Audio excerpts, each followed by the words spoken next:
Hey folks, welcome to another episode of Pro Tip Tuesday, brought to you by Eikenbary Landscape Company. Today I wanted to do a quick video on edging. I think I don't know if it's popped up on our pro tips yet or not, about the different types of edgers. And I said in that video that I was going to do an actual demonstration video of the different edgers. So here we are, we're to that point. We're at our house.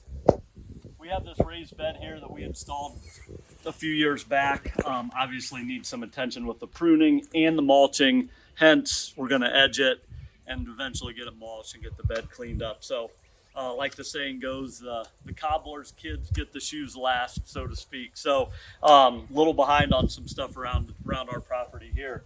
What we'll do is we'll start with this simple hand edger. We have a couple of these. I think, honestly, we got these at Menards. There are several companies that make them. These things are tried and true. Half moon edger, some people call them. Whatever you call them, they're pretty darn handy. We use them for several different applications, digging things out sometimes, and they do last. And for a $35 maybe roughly investment, you can definitely get some things edged with it for sure. So.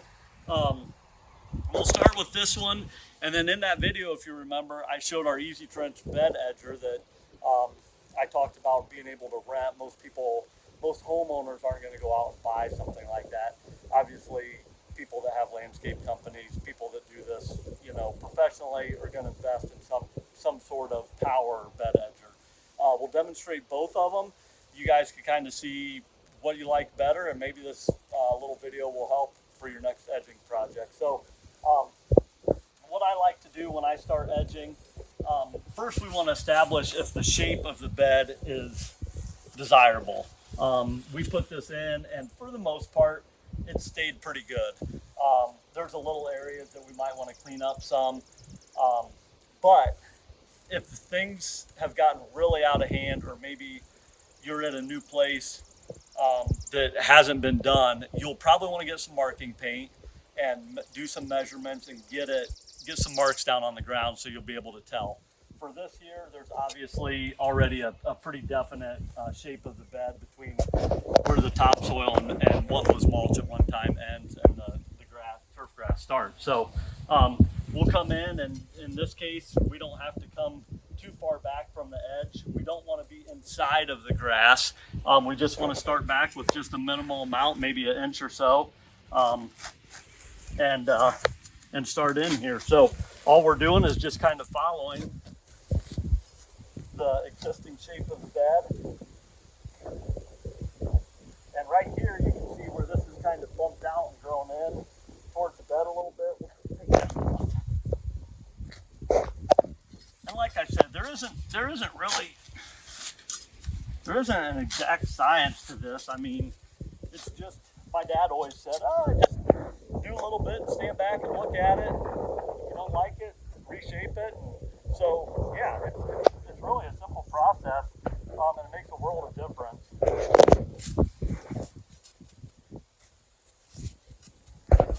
See right here, I'm just in the mulch, but as you can see, this hump right here is what I kind of do. What I'm going to do is I'm just going to cut that out right through here and catch this and get it kind of straightened out there, because it kind of takes a weird little dip there.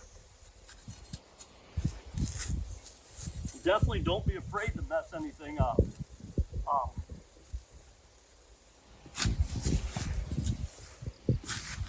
One thing that I probably should have mentioned,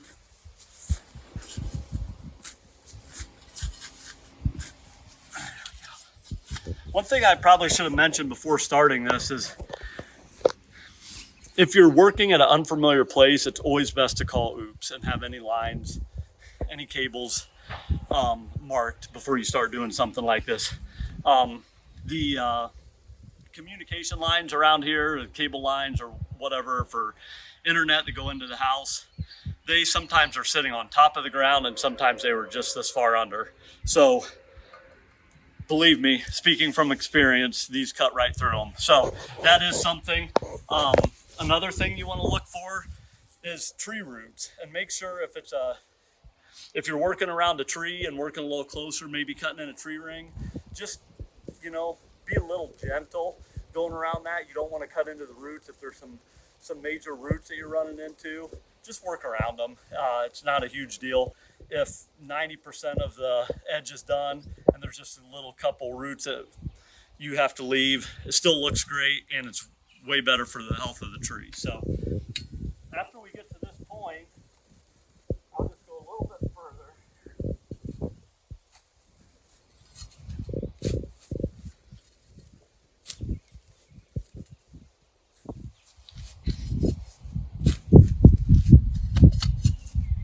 And it's important for when you step on it, you want to go straight down and then just pull it and pop that out of there. But you want to keep your handle and your cutting blade as straight as possible when you're going through. It makes a nicer finished edge. So once it's to this point,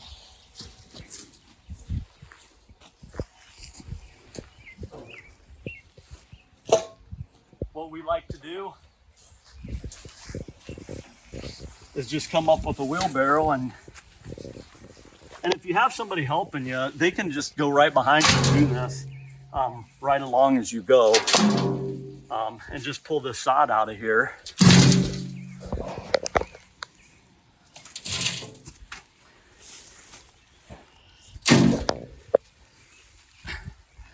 This stuff is, we've had some warmer, dry weather here the last few days. This stuff is coming out pretty nice, minus the thorns on the rose branches kind of poking me there. I think Chase has a really good angle there, and I can demonstrate what I was talking about if I just get this cleared out of here. And you can use a shovel too, and go along and pick up stuff as well. But if I come to this side, and if there's something that's looking a little strange, you can just go back and clean it up. It's pretty simple. If you don't like a certain area or a dip, you can clean that up. I will say that sometimes you get little ridges from where you stop and start with this, so you can kind of go along and just scrape that like that and pick back up kind of where you're at. And again, some of these could be straightened out a little bit better as I was going down. I was probably looking at the camera and not paying attention to what I was doing there. So yeah, and then just continue on. Lastly, real quick, before mulch, obviously what we would do is come along, and you're going to want to scrape that edge to get your full depth there exposed, just lightly with a flat shovel. Around. Sound like Bob Ross there, just roll lightly around the flat shovel, just follow the edge right there. All right. If there's anything like this around curves that you couldn't get, it's easy enough just to grab a handful of, throw it in the wheelbarrow, and you're off to the start of a nice edge for your mulch. And you can see how in this situation, this is a raised bed. We brought in some dirt. Like I said, Chase and I installed this here at our property. But if you come up and see how high this is, you put another couple inches of mulch on, you're going to come down, and this has created a nice edge for that mulch to fall up against. So not only does it look good aesthetically, it does serve a purpose. So I hope this helped for this half of the video. I'll run and get the Easy Trench bed edger. We'll fire it up, do a little bit on that, and splice these together, and that will be our Pro Tip Tuesday on bed edging. So, all right, guys, we got the Bedscaper by Easy Trench. Nice piece of equipment. I talked a little bit earlier in the first part of this video about using a hand edger, which is very convenient, very cost-effective way to do it. When would you step up and use a bed edger? When there's a lot of linear feet that you have to do, if you have to do a whole property, or for example, maybe the ground is super hard, it's in the middle of the summer and it's really dry, and doing it by hand you can hardly cut through it. Those are just a couple of examples of when you would want to go up to this. Again, these are available, or this style of edger is available at a lot of different rental places and things like that, I'm sure, in your area. Wherever you're at, wherever you're watching this from, you could definitely find one of these. And I'm going to say probably roughly $100 to $125 a day, give or take, is what something like this runs. So I'll go ahead and fire it up and I'll show you the difference. Like I said, in the first part, you can see kind of what we did with the hand edger.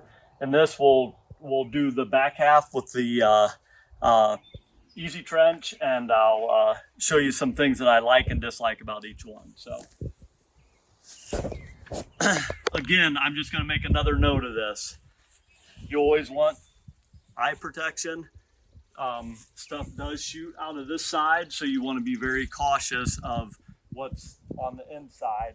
You definitely don't want your child playing with their Barbies inside the bed when you're doing this. It can be dangerous. Ear protection, eye protection for who's ever operating this goes without saying. Anytime you're running power equipment, that's something you want to do. I'm going to have trouble talking and hearing what my lovely assistant is telling me with all that stuff going on. So I do have my glasses on, obviously not probably safety rated glasses, but for the purposes of this video, we're just going to do this quick. So don't beat me up when you watch this and say I don't have my proper stuff on. So we'll get this going here.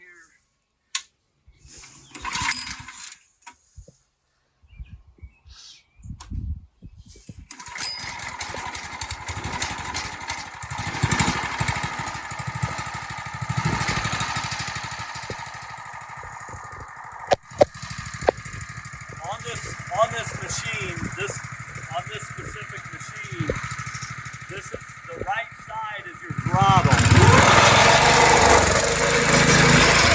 That's going to control your cutting wheel. The left side is going to drop your cutting blade down. So just something to know. Obviously, if you own one of these machines, you probably know what I'm talking about. If you don't, we'll go over with you at the place that you're renting it from. So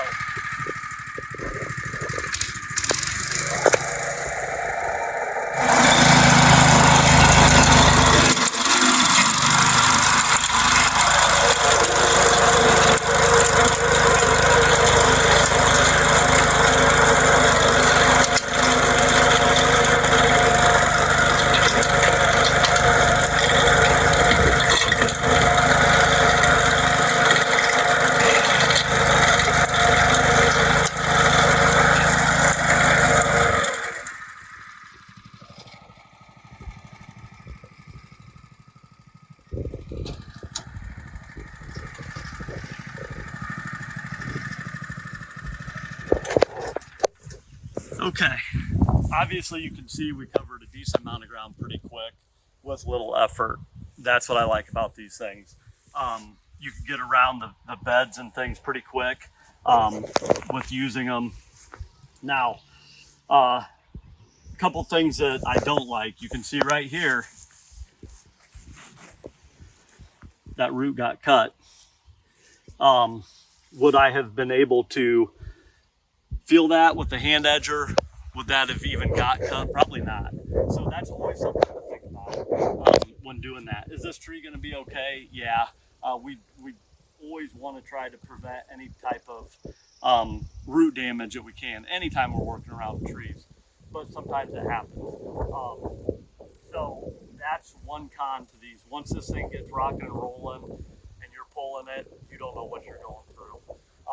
Tile or anything like that, it's just gonna cut right through it. So, but again, you are gaining some in speed. You are gaining some in effort. Obviously, doing that and then taking the step of going through and picking all the sod up is a lot more work, especially for larger areas, bigger properties out in the country and things of that nature. Quick tip with the power edger. It will sometimes leave a little dirt along the edge here. You could probably use a broom, or you could just come here with your hands.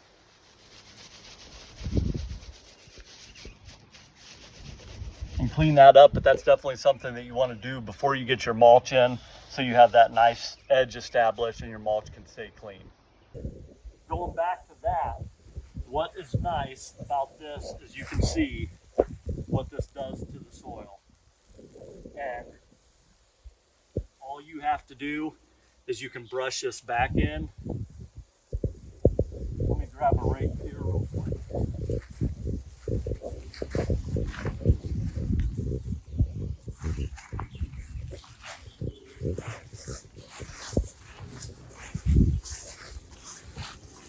You can go just push this right back into the bed. It's nice topsoil that's just been pulverized. It's already in the bed, so there's no reason to take it out. In one condition, there's a reason to take it out, and that is if year after year you do this. My good friend Philip Hatfield from Summit View Landscape brought this up to me. We had a quick conversation about this, and he makes a really valid point. If you do this year after year with these and keep pushing that dirt back in, eventually you're mounding and mounding more and more dirt back in there. So just keep that front of mind. If you do it a couple times, probably no big deal. If you're going to continue to do it, maybe every other season or every second season, third season, something like that, you want to go through and actually remove this, because once you get your mulch on top of it, it is going to start piling up after a while. So you can see there's some grass and things in there, things that we really don't want in there. You can take a rake. My rake's on the other side of the property, so I don't want to walk all the way over there and get it. For purposes of this video, I'll just show you, but you can kind of see that you can lightly take just a soft rake and get all of this stuff cleaned up. And then this is all that you have. So if you look at the difference here,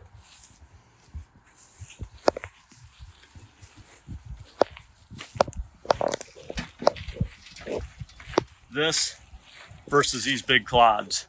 So you can kind of see that what the power edger does, pulverizes all this stuff. It can stay in the bed.